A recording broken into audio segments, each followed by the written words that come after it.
줄 믿습니다. 의에 줄이고 목마른 자는 복이 있나니라는 제목으로 같이 말씀을 나누도록 하겠습니다. 복음이라고 할 때요, 이 복음, 하나님 나라의 복음이라고 하는 개념은요, 우리 개인에게도 기쁜 소식으로 다가옵니다. 그런데 이 복음이라고 하는 단어 자체가 애초에 쓰여질 때는요, 이 복음이라는 단어는 기쁜 소식이잖아요. 기쁜 소식인데 원래가 이 공동체적인 소식을 담고 있습니다. 이 기쁜 소식, 복음이라고 하는 단어가 이 헬라어 유앙겔리온이라는 단어인데요. 이게 어디서부터 유래가 되게 됐냐면요.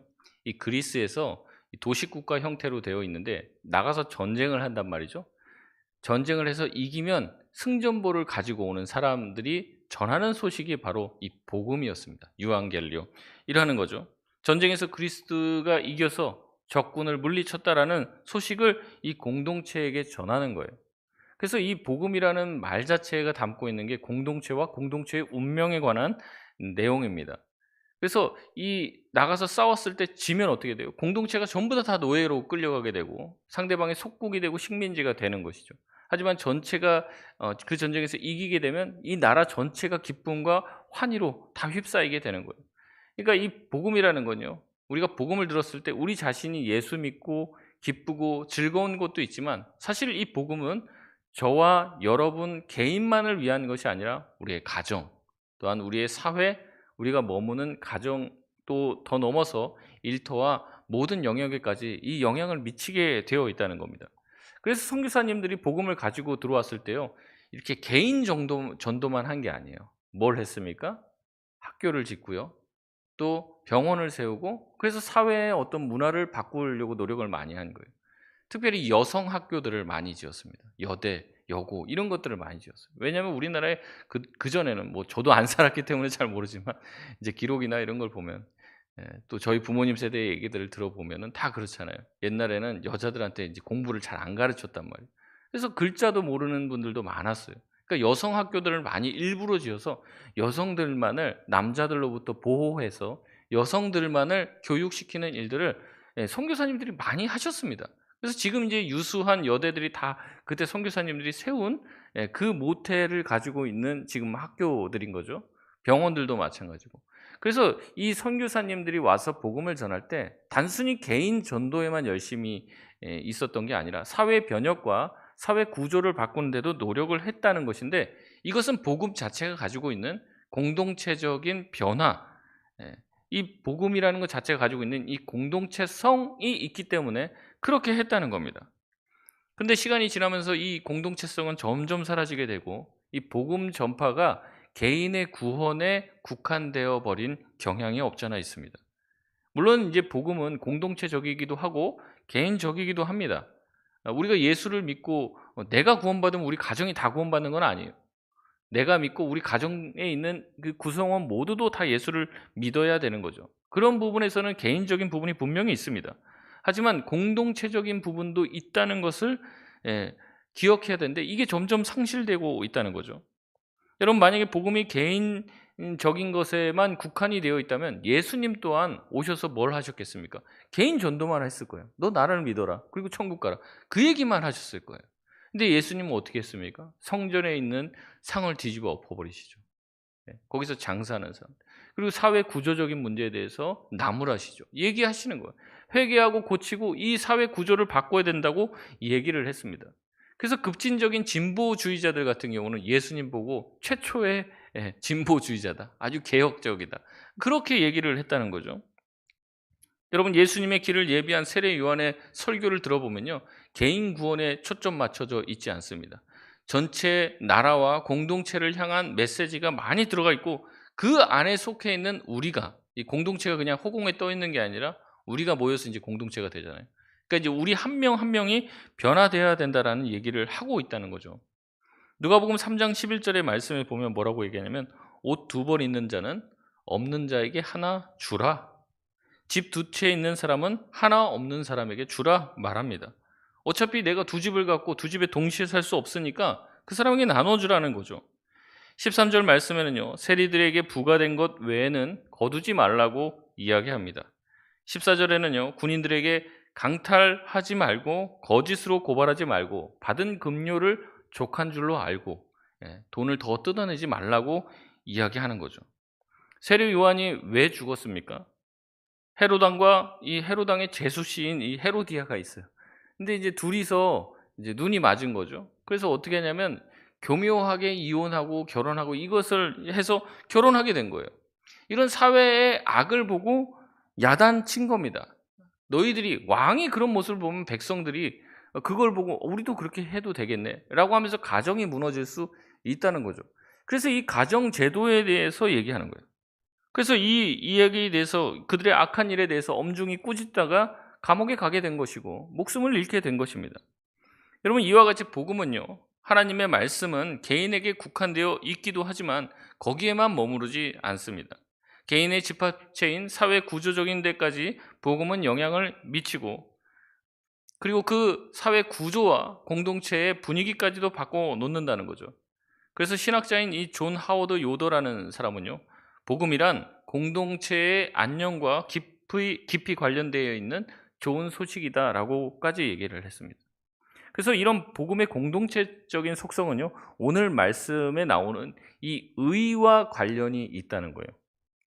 이 의라고 번역된 이 단어는요, 디카이오스네라는 단어인데, 이 칭의, 또 의, 정의 등으로 번역되는 단어입니다.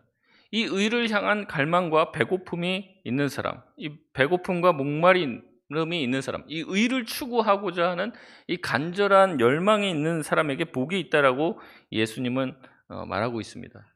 특별히 의에 줄이고 목마르다고 하는 표현은 우리에게 생소한 표현일 수도 있는데, 그냥 굉장히 갈급한 것이다 이렇게 생각할 수도 있는데, 그 당시의 상황을 조금 생각해 보면 이게 얼마나 심각한 문제인지 알 수 있습니다.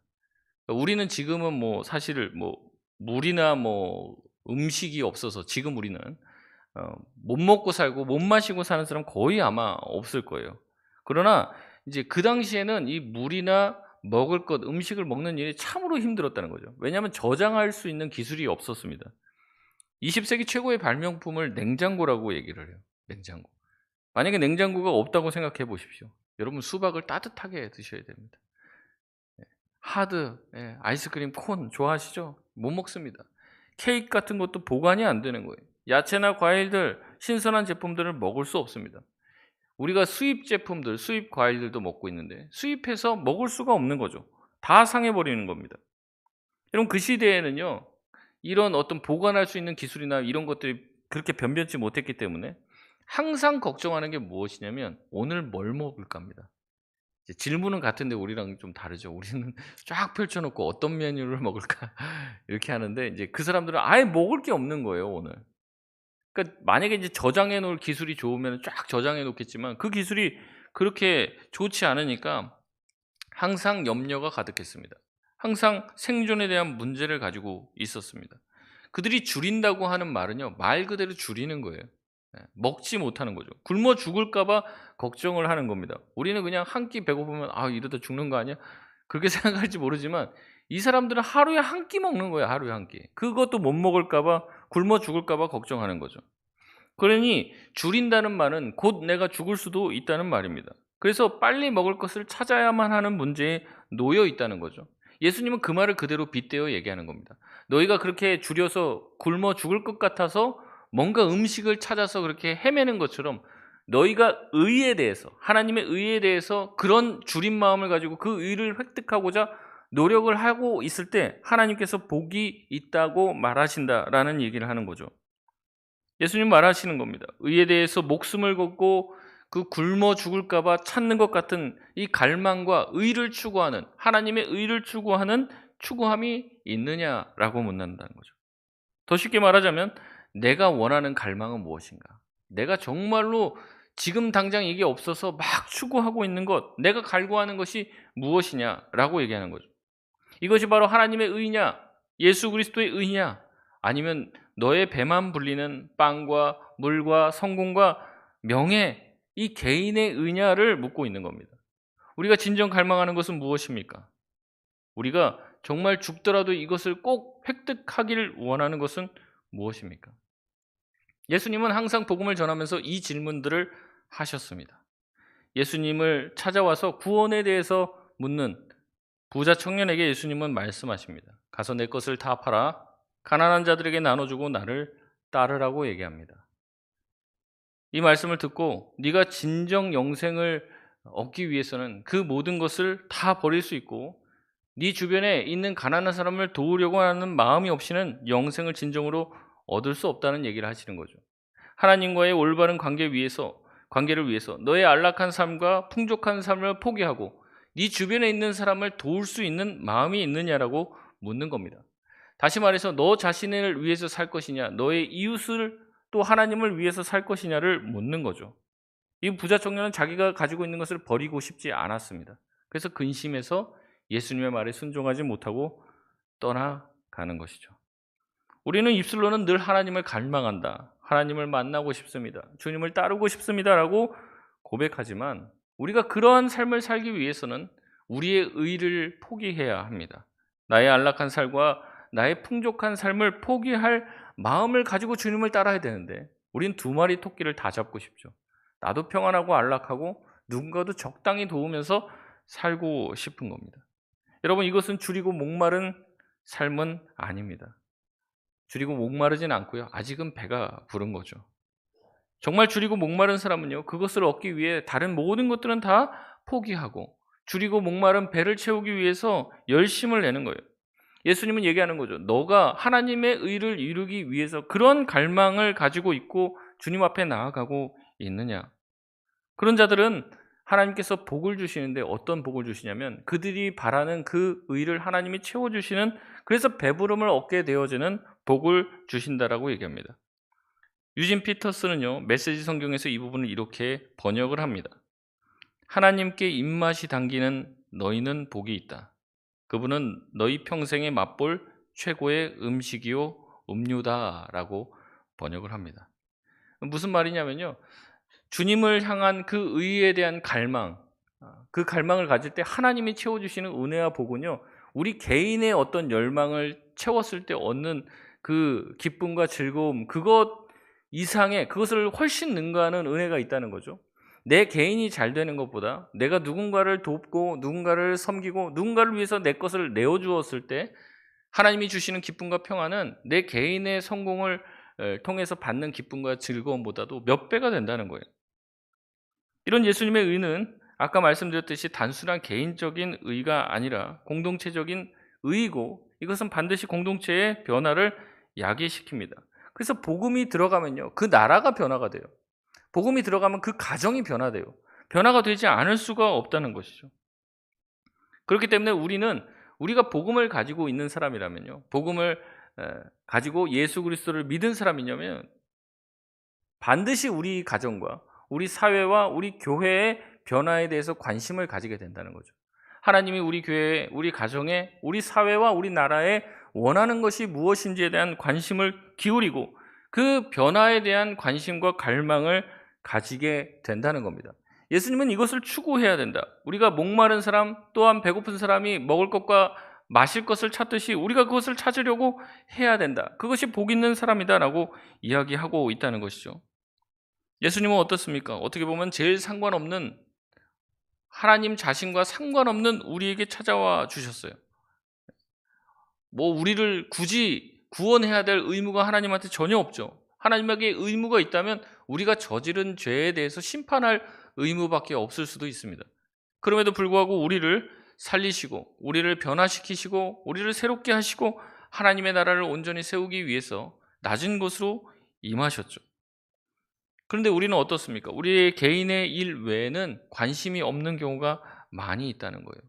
그러나 예수님도 그렇고 성경도 그렇고 복음도 그렇고 이것은 나 개인만을 위한 것이 아니라 우리 공동체를 위한 것이라는 거죠.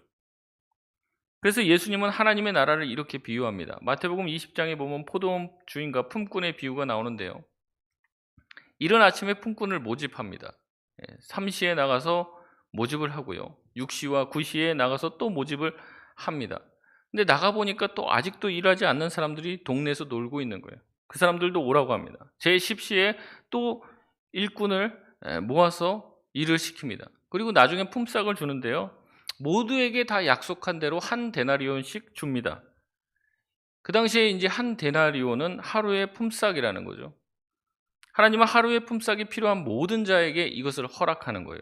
적게 일한 사람에게도 그 적게 일한 사람도 적게 일하고 싶어서 일하지 않았습니다. 그 횡간을 좀 읽을 수 있어야 되는데요. 제가 예전에도 그런 얘기를 잠깐 설명한 적이 있는데 이제 이런 겁니다. 뭐 이제 일터에 나가면요. 이제 그 하루하루 막일을 하는 사람들이 있는 그런 이제 일용직 근로자들이 있는데요. 이제 저도 지나가다가 많이 봤습니다. 그래서 새벽에 나가면은 그 모닥불 같은 거 피워 놓고 예 거기서 다 모여 있어요. 그러면 이제 봉고차들이 와서 사람들 태워 가죠. 근데 누구를 골라서 태워 가냐면 젊은 사람들, 일 잘할 것 같은 사람들만 태워 가요. 그래서 그 차가 매 차가 막 지나갑니다. 근데 다 지나가면 거기 남아 있는 사람들은 누구예요? 힘없는 사람들. 뭔가 약골처럼 보이고 나이 드신 분들은 인제 일을 구할래야 일을 구할 수가 없는 거예요. 근데 문제는 뭐냐면 그분들도 다 부양해야 될 뭐가 있어요? 가족들이 있잖아요. 그 사람들도 1 데나리온이 필요해요. 오늘도 일하고 1 데나리온을 받아가야 되는데 아무도 자기를 불러주는 사람이 없어요. 거기서 남아 있는데 그럼 그 사람들이 그 일을 아침에 새벽에 못 잡았습니다. 그럼 그 사람들이 집에 갈까요? 집에 안 갑니다. 제가 보니까 집에 안 가고 아침부터 술 드시더라고요. 아니면 술 드시고 나와서 또 공원에서 도는 거예요. 집에는 차마 못 들어가겠고. 그렇게 사시는 거예요. 그 당시에 요 내용입니다. 그래서 나가서 일꾼을 데려오라고 했는데 데리고 왔어요. 더 이상 일꾼이 필요도 없습니다. 근데 나가 보니까 또 놀고 있는 사람들이 있어요. 그 사람들 불쌍해서 필요도 없는데 데려오는 겁니다, 이 주인은. 근데 또 나가 보니까 또 있어요. 아직도 일자리를 못 잡고 집에도 못 들어가는 거예요. 집에 들어가면 이제 아내가 뭐 바가지 긁을까 봐 그렇죠. 일도 못 잡고 들어왔어 뭐 이럴까 봐 뭐 못 들어가는지 그것도 있는 거예요. 근데 그 사람들 일당을 받아와야지 아이들 학용품 사주고 학교 보낼 거 아닙니까? 근데 집에도 못 들어가 보니까 푸념하면서 또 술 먹고 그런 거죠. 그러니까 이 좋은 농사 이 주인이 이 포도원 주인이 어떻게 합니까? 그 사람들 또 데리고 오는 거예요. 또 일 시키는 거예요. 그러니까 마지막 1 시간을 남겨 놓고 인제 6 시까지 일을 하면 5 시에 나갔는데 거기도 아직도 놀고 있는 사람이 있어요. 그 사람들도 데리고 와요. 그럼 1 시간 일을 한 거죠. 근데 그 사람들도 데리고 오면서 "내가 1 시간만 일해도 1 데나리온을 줄게." 이렇게 얘기해요. "하루 일당을 줄게." 여러분 이 포도원 농장 주인은 좋은 주인입니까? 나쁜 주인입니까? 좋은 주인이죠. 좋은 주인이지. 필요도 없는 일꾼들을 다 데리고 와서 어떻게든 일 시키고 잘하든 못하든 1 데나리온 주는 거예요. 근데 이 농장 주인을 보고 이 농장 주인이 나중에 인제 다 1 데나리온씩 주니까 아침 일찍부터 와서 일했던 사람들이 어떻게 해요? 막 승질을 내는 거예요. "나는 이렇게 일을 하는데 나도 어떻게 저 사람 1 시간 일하는 사람이랑 똑같이 줍니까?" 농장 주인을 좋은 사람으로 보는 겁니까? 나쁜 사람으로 보는 겁니까? 나쁜 사람으로 보는 거예요. 왜 나쁜 사람으로 볼까요? 뭐 어려운 얘기는 아니죠. 나는 저 사람 몇 배를 일하는데 왜 똑같이 주냐 이거죠. 억울한 거예요. 근데 여러분 보십시오. 이 사람은 지금 누구만 생각한 거예요? 자기만 생각해요, 자기만. 저 힘없어서 하루 일당을 못 버는 사람에 대한 관심이 없습니다. 자기 일 많이 한 억울함만 토해내는 거예요. 그래서 아주 좋은 이 포도원 주인을 못된 사람 취급하는 거예요. '아 저 사람 나쁜 사람이네. 저 사람 공평하지 못하고 정의롭지 못한 사람이네.'라고 얘기하는 거죠. 근데 예수님은 얘기하는 거예요. 하나님의 나라는 그러하다. 능력이 없고 일 못하고 일할 수 없는 사람조차도 일을 시키고 어떻게든 그에게 구원의 선물을 동일하게 주시는 좋으신 하나님 아버지가 이 하늘나라의 주인이시다라는 것을 가르쳐 주는 거예요. 능력 있고 힘 있는 사람만 대장이 되는 세상 가운데 그게 아니라는 거죠. 모든 사람에게 공평하게 베풀어 주는. 그래서 하루에 일용할 양식을 채워 주는 좋은 아버지로 이야기하고 있습니다. 세상이 말하는 정의는 뭐예요? 세상이 말하는 이 공평은 무엇입니까? 균등한 분배죠. 일한 만큼 주는 거예요. 능력이 있으면 차등을 매기는 게 당연하다. 능력 있는 사람은 돈 많이 벌고 능력이 없는 사람은 돈 조금 받는 게 맞다고 세상은 주장합니다. 그러나 하나님의 나라의 정의는 달라요. 그 공산주의 얘기하는 게 아닙니다. 하나님 나라의 정의는 다릅니다. 최소한 그 사람이 인간답게 살 만큼은 줘야 된다는 거예요. 일을 잘하든 못하든. 그래야 먹고 사는 거죠. 먹고 사는 거. 그래서 하나님 나라의 정의는요. 균등한 이 가치보다는 긍휼을 바탕으로 한 정의를 베풀어 주십니다. 각자의 필요를 따라 나눠주지 각자의 능력을 따라 배분하지 않습니다. 왜냐하면 한 인간으로서, 하나님의 형상인 한 인간으로서 한 명의 삶을 영위하고 한 가정이 지탱돼야 될 최소의 금액을 하나님은 주시길 원하신다는 거죠. 그렇게 채워주시는 하나님 나라의 정인 거죠. 어떤 사람은 능력이 있다고 얘기해요. 그래서 평생 써도 못 쓸 재산을 산더미처럼 쌓아놓고 살아가는 사람이 있습니다. 하지만 어떤 사람은 하루에 10시간 넘게 일하고 한 달에 겨우 3만 원, 4만 원 받는 남미의 노동자들도 있습니다. 같은 택시 운전을 똑같이 해도요, 스위스에서 운전하면 한 달에 600만 원 이상 벌지만 우리나라에서 일하면 200만 원도 겨우 법니다. 지금 세상 전체가 어떻습니까? 불공평하죠. 불평등합니다. 하나님의 정의라는 것은 찾아볼 수 없습니다. 열심히 일하고 최선을 다해도 자기의 삶을, 자기의 가정을 제대로 꾸려나가기가 쉽지 않은 사회예요. 이것을 보고 사실 교회와 기독교인들이 변화를 요구하고 변화를 추구하고 이 불평등한 사회를 고치기 위해 노력하고 기도해야 합니다. 하지만 우리는 여전히 개인적인 기도에만 매몰되어 있을 때가 너무나도 많다는 거죠. 예수님은 그 당시에 불법과 불의에 대해서 항거하고 하나님의 의와 공평과 평화를 외치셨는데, 우리는 이 복음의 말씀을 듣고도 최초에 우리나라에 들어왔던 선교사들이 해왔던 것처럼 학교를 세우고 병원을 세우고, 그래서 돈 없는 사람들 치료해주고 못 배운 사람들을 배우게 해주는 그 일들을 하지 않고 복음을 개인적인 일에만 축소하고 개인적인 구원에만 국한하고 개인적인 복음을 받는 일에만 매몰시켜 왔다는 거죠. 여러분, 그래서는 안 됩니다. 하나님의 복음은, 예수 그리스도의 복음은 나뿐만이 아니라 우리 공동체와 우리 교회와 우리 나라를 변화시키는 복음이 돼야 할 줄 믿습니다. 그래서 그 변화를 위해서 기도해야 해요. 나 혼자 행복한 건 행복한 게 아닙니다. 더불어 행복할 줄 알아야 돼요. 함께 행복한 길을 걸어가야 한다는 겁니다. 이 월터 윙크라고 하는 이 신학자가요, 이런 책을 썼습니다. 사탄의 체제와 예수의 비폭력이다라는 책을 썼어요. 이 책을 보면요, 굉장히 재미난 얘기를 하는데요. 예전에는, 예수님 시대나 고대에는 귀신이 개인에게 들렸다는 거예요. 개인에게. 그러니까 귀신 들렸다는 얘기를 하잖아요. 그 사람이 막 귀신 들린 짓을 하고 개인에게 들려갖고 했는데, 이제는 어떻게 됐냐면, 그런 사람들, 여러분 주변에 귀신 들린 사람 뭐 흔히 볼 수 있나요? 이제는 없다는 거예요. 거의. 지금도 막 귀신 들린 사람들이 있으면 사람들이 아마 그럴 거예요. 영적인 세계가 있네. 뭔가 이게 영적인 세계, 초자연적인 세계가 있네라고 오히려 하나님에 대해서 관심을 가질 수도 있을지도 몰라요. 근데 지금은요, 그렇게 개인이 귀신 들린 사람 거의 찾아보기 어렵습니다. 없다는 얘기가 아니라 찾아보기가 어려워요. 그런데 이 이제 신학자가 뭐라고 얘기냐면, 이제는요, 사탄이 이 사회적인 체계와 구조에 귀신이 들려서 역사한다, 이런 얘기를 해요. 이게 무슨 말이냐면, 사탄이 하는 일이 뭐냐, 이렇게 얘기하죠. 사탄이 하는 일은 무엇이냐면, 인간으로부터 하나님으로부터 인간이 이제 멀어지게 하는 일을 사탄이 한다는 거죠. 사람들을 분열시키고 서로 반목하게 만들고, 서로의 틈을 내고 서로 분열하게 만들고, 돈을 사랑하게 하고 하나님으로부터 무감각하게 만들고, 그래서 결국에는 이 사람들이 복음을 접하지 못하고 다른 일에 매몰되어서 평생 고생하고 죽도록 살다가 죽게 만드는 게 사탄이 원하는 거라는 거죠. 그래서 사탄이 개인에게 귀신 들리지 않고 이 사회 시스템에 귀신이 들려버렸다는 거예요. 그래서 예전에는 개인에게 역사했다면 이제는 사회 체제를 아주 악한 체제로 만들었다는 거죠. 그래서 황금 만능주의, 세상의 CF, 과도한 경쟁을 부추겨갖고 예수를 믿지 못하게 하고 예수께로 나아가지 못하게 하는 고도의 전략을 취하고 있다는 거예요. 그리스도인들이 그걸 깨달아야 된다는 거예요. 요즘 보면 진짜 그런 것 같습니다.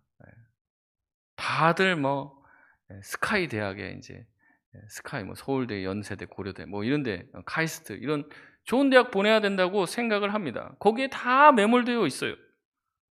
여러분, 근데 그런데 가려고 하면요, 자사고나 민사고 특목고 이런 데를 가야 되더라고요. 그래야지 가기가 쉬워요. 근데 또 자사고, 민사고, 특목고 이런 데 가려면요, 또 국제중학교를 나와야 됩니다. 아니면 명문 사립중학교를 나와야 돼요. 그러면 이런 중학교는 또 어떻게 들어가느냐? 사립 인류 초등학교를 또 들어가야 됩니다. 아니면 외국에서 학교를 나와야 되는 거죠. 여러분, 그런 초등학교를 들어가려면 영어 유치원을 가야 되는 거예요. 그래서 뭐라고 했냐면요. 교육 전문가들이 얘기하면 경쟁은 3살 때부터 시작된다. 그렇게 얘기해요. 저희 딸을 낳았는데요. 경쟁은 그 산후조리원에서부터 시작되더라고요. 저희 애들이 좀 작게 낳았는데 한 2. 몇 킬로 이렇게 태어났는데 옆에 벌써 막 4. 몇 킬로 이런 애들이 있어요. 무슨 얘는 왜 이렇게 조그매? 막 애가 뭐 어떻게 됐나 봐. 옆에서 얘기하는데 굉장히 짜증이 나더라고요. 경쟁을 붙이는 거예요. 어렸을 때부터 자꾸 비교하고. 이게 습관화가 돼 있습니다, 우리. 자녀를 2 자녀 이상 키우시면 자꾸 우리도 모르게 비교합니다. 야, 첫째는 그런데 너는 왜 그러냐?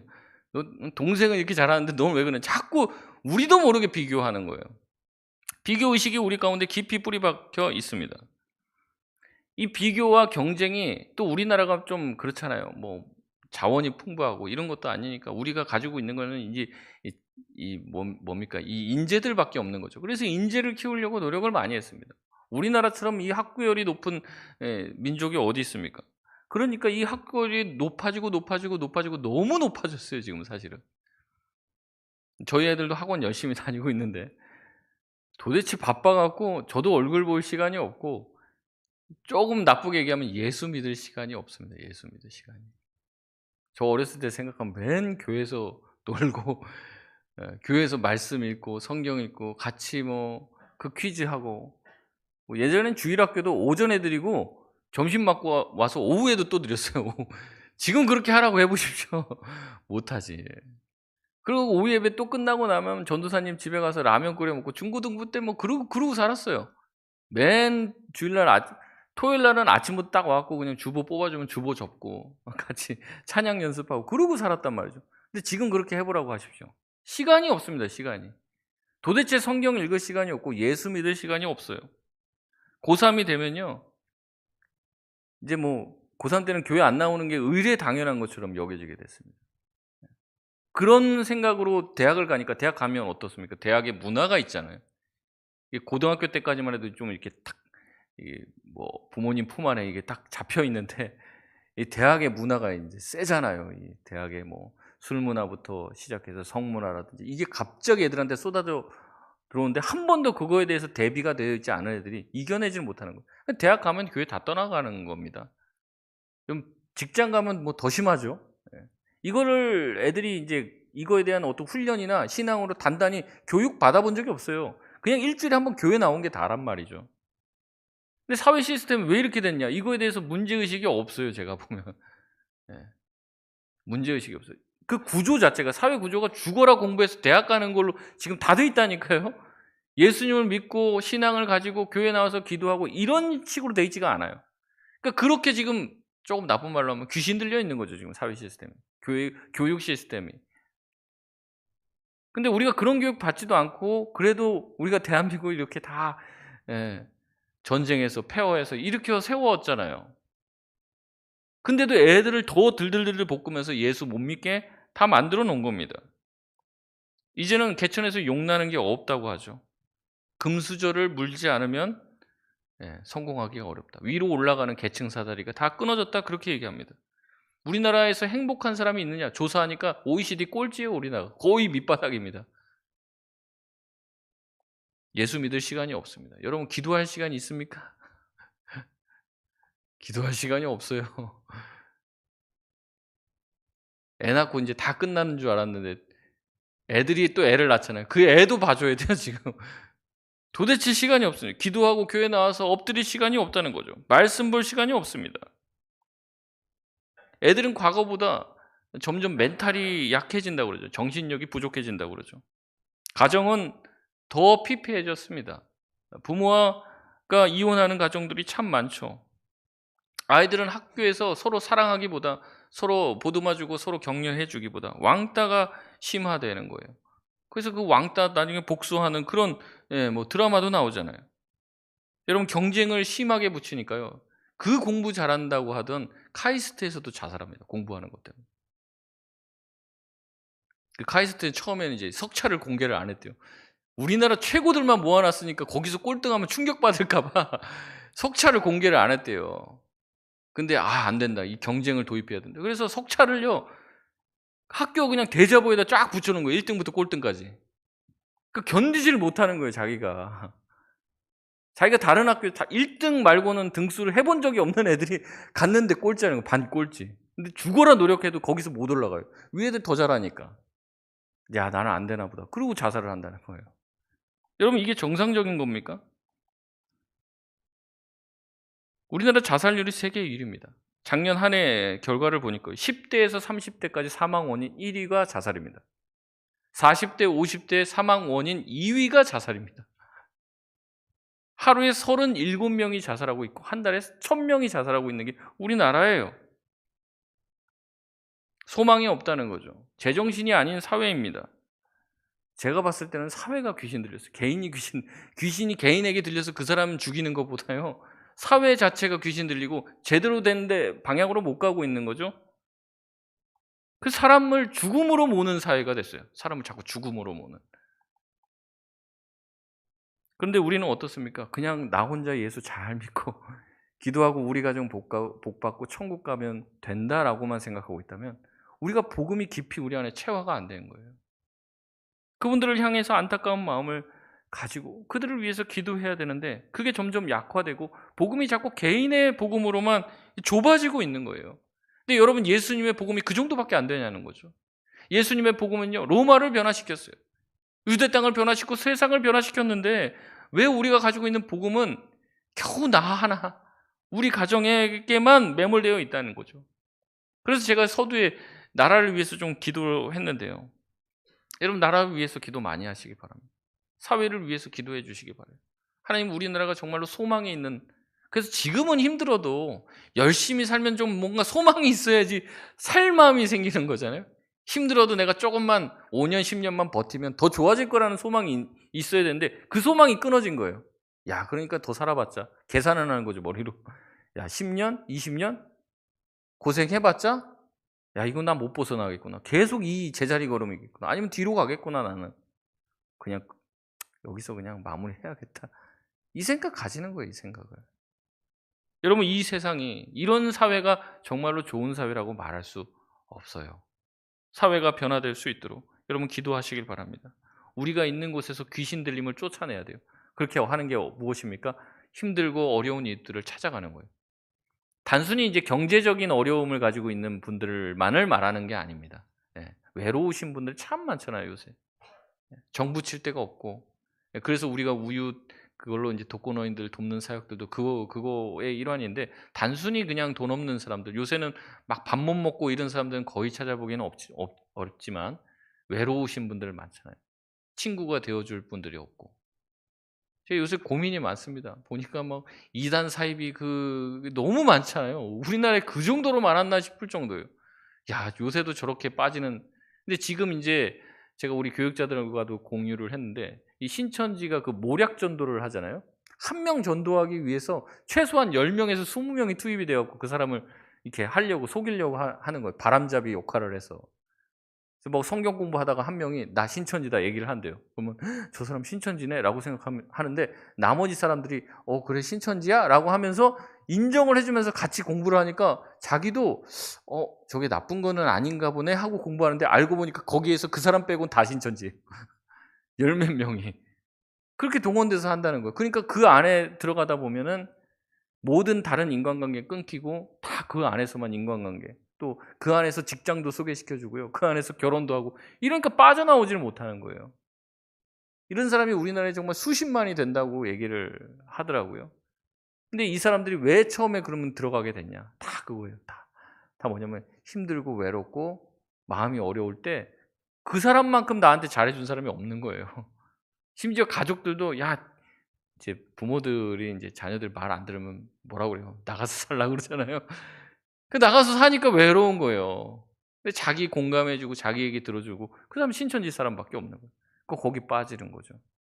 근데 이 사람들이 이렇게 속이면서 모략 전도를 했단 말이에요. 사기치면서 어떻게 보면은 잘못된 이제 불법적인 포교 활동을 하는 거죠. 이거 가지고 이제 고발을 했습니다. 뭐 신천지 들어갔다가 자기 청춘을 다 뺏겼다 그래서 청춘 반환 소송이라는 걸 했어요. 근데 얼마 전에 대법원 판결이 났습니다. 무죄로. 그러니까 뭐가 문제냐면 신천지가 그런 전도를 해도 된다. 종교의 자유가 있다. 뭐 포교하는 방식은 자유가 있는 거다. 그래서 얼마나 어떤 변호사를 썼는지 어쨌든 대법원에서 무죄가 판결이 난 거예요. 그러니까 이 사람들이 모략전도하는 게 합법이 된 거예요. 이 사람들. 여러 명이서 속여갖고 그 사람을 막 이렇게 해갖고 그 사람 속여갖고 신천지로 데리고 오는 이게 합법이 됐다고요. 그래서 더 많이 나옵니다. 요새. 아주 그냥 떵떵거리고 자랑하고, 옛날에 신천지 막 어디 코로나 막 한창 터졌을 때는 숨어 있었는데 요새는 돌아다닌단 말이에요. 자랑하고 그냥 막 얘기합니다. 왜냐면 지금 자기네들 막 보여주는 거예요. 저한테도 막 보여주더라고요. 자기는 합법이라고. 이렇게 기독교들이 우리를 막 이렇게 탄압했는데 이거 보라고 법원이 이렇게 판결을 자기네들 무죄라고 얘기해 줬다고. 자기네들 잘못된 단체 아니라고. 그러니까 거기 젊은이들 넘어갑니다. 근데 기존 교회는 어때요? 그들을 사랑하고 품어주지 못하고 그래서 다 외롭게 만들어 갖고 거기에 넘어가는 거죠. 거기서 빠져나오는 사람들이 다 얘기해요. 빠져나왔어도 그 후유증이 너무 심하다는 거죠. 누가 이렇게 말을 걸어도 저 사람 또 나를 속이려고 하는 신천지 아니야? 이것 때문에 이게 정신적으로 너무 힘들다는 거예요. 이게 회복되려면. 그래서 신천지에서 빠져나왔다가 사회에 적응이 안 돼서 다시 들어간대요, 결국에. 그리고 그 사람들이 또 신천지 들어가서 간증을 한답니다. 내가 나와봤는데 여기가 진리더라. 그러면서 다시 또 들어간다는 거예요. 미치겠습니다. 아주 지금 보면서 아주 답답하고. 더 많이 기도해야겠다는 생각이 듭니다. 우리 주변에 있는 귀신 들림을 쫓아내야 돼요. 우리 주변에 있는 이웃들 하나님이 우리에게 붙여주셨잖아요. 복음이 그들에게 흘러갈 수 있도록 여러분 많은 관심을 가지시고 기도해 주시고, 우리가 물질로도 섬기지만 마음으로도 그들에게 위로를 줄 수 있는 저와 여러분이 되시길 바랍니다. 여러분이 만약에 사장님이시면요, 직원들 월급 좀 많이 주시길 바랍니다. 우리나라가 그렇게 일한대요. 직원들이 잘리지 않을 만큼만 일하고 사장님은 그만두지 않을 만큼만 월급을 준다고. 서로 불행하게 일을 한다고 얘기를 합니다. 사회가 이러다 보니까 젊은이들이 점점 어때요? 결혼도 안 하고 애도 안 낳고 이렇게 되는 거죠. 사회가 하나님적이고 정말 사회가 기쁨과 복음적이면 왜 안 낳겠습니까? 사회 분위기가 사탄적인 거예요. 하나님의 나라, 예수 그리스도의 정의와 공의가, 복음이 강같이 흘러야 될 줄 믿습니다. 복음은 개인을 변화시킬 뿐만 아니라 사회를 변화시켰습니다. 그래서 우리 사회가 복음으로 이 자리까지 왔는데 이제는 개인의 복음으로 국한되게 된 것이에요. 다시 한번 우리의 눈을 들어 우리의 이웃들에 대한 관심을 가지고 그들을 둘러봐야 합니다. 이것을 예수님은 목숨 걸고, 배고픈 사람이 목숨 걸고 먹을 것 찾는 것처럼 이 하나님의 의를 우리가 추구해야 된다는 겁니다. 근데 그렇게 추구할 때 하나님이 배부르게 해주시겠다고 말씀을 하는 거예요. 우리가 그렇게 노력을 하고 그 이웃을 위해서 기도하고 나라와 민족의 변화를 위해서 기도할 때 하나님께서는 그 기도에 응답해 주시겠다는 약속을 하고 있는 겁니다. 여러분, 이제는 내 새끼들만 챙기지 말고 남의 새끼들도 관심을 가지고 사랑해 주시고 위로해 주시고 격려해 주시고 그렇게 사시길 바랍니다. 내 옆에 있는 그 사람, 나에게 붙여주신 사람이라고 생각하고 생을 마치려고 하는 사람에게 생은 그렇게 주어진 것이 아니라고 격려해 주고 위로해 주셔서 하나님 그 사람에게 새 생명을 허락해 달라고 기도할 수 있는 일에 우리가 헌신하실 수 있길 바랍니다. 말씀을 마치겠습니다. 복음은 우리 개인뿐만 아니라 사회와 공동체를 위한 것입니다. 이것을 그리스도인들이 이루어야 될 책임이 분명히 있는 것이죠. 이것을 기억하며 나라를 위해서 늘 기도할 수 있는 저와 여러분 되시길 바랍니다. 사회를 변화시키기 위해 내가 할 수 있는 일을 하고 세상의 빛과 소금의 역할을 감당하라 하신 예수님의 말씀을 기억하며 이 세상의 빛과 소금으로 살아갈 수 있는 저와 여러분 되시길 바랍니다. 우리 찬